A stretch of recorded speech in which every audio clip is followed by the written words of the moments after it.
Unwin now offers a wide choice of adjustable rear tie-downs to suit transport provider requirements across the industry.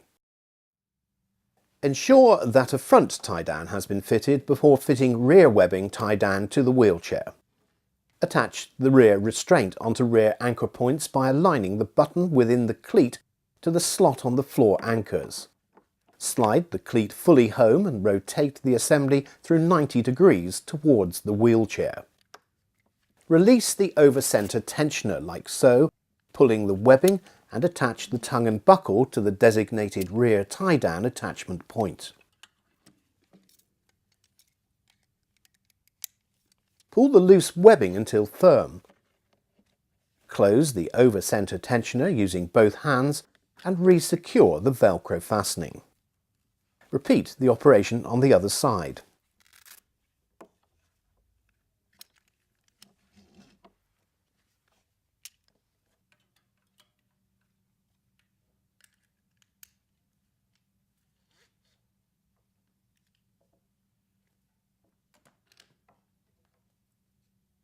The correct tension of the webbing is such that the over-center buckle can be turned around 90 degrees with moderate hand pressure.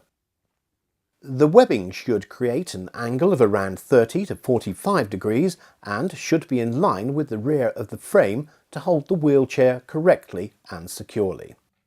An occupant restraint should now be fitted. See relevant video.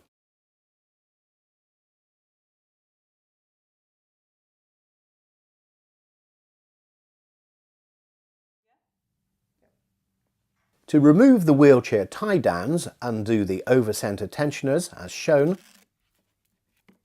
Pull the restraint so the webbing is slack and remove the tongue and buckle from the wheelchair frame.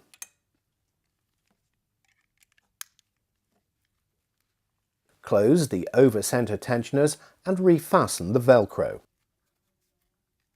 Turn the assembly back through 90 degrees to release it and slide it off the floor anchor point. Repeat with other side and store safely.